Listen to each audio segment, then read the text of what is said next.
Yo, welcome back, and in today's video I'll be showing you guys how to create this simple camcorder effect for your next edit or music video.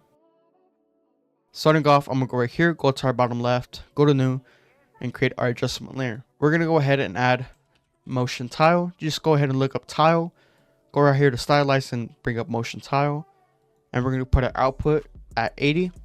It's going to start giving us a nice effect right here. It's going to give us, I think, a 4:3 ratio, and it's going to help set up our actual camcorder effect. So we're going to go ahead and close out our motion tile effect. Then we're going to go ahead and add the noise effect. It's going to be under noise and grain. Drag in noise, turn off use color noise, and we're going to put our amount at 20.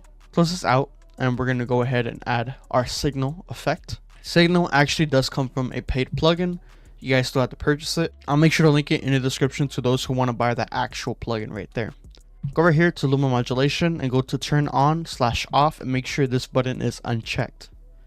Close this out, and we're going to put our chroma loss and hue noise at 0.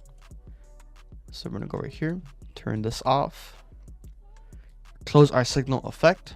Then we're going to go ahead and add S_JPEG damage. It is a part of another paid plugin called Sapphire Universe. I'll also make sure to link that actual plugin in the description. We're going to go here to our quality, and we're going to put it at 0.1470, and it's going to start damaging our clip right here. You can go ahead and just increase our res factor by like 2 or 3.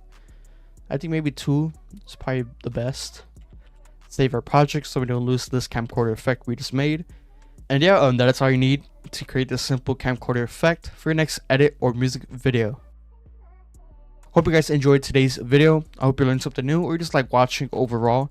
If you did, I will love it if you were to subscribe, like, leave a comment, or just even share the video. I'll see you guys in the next video.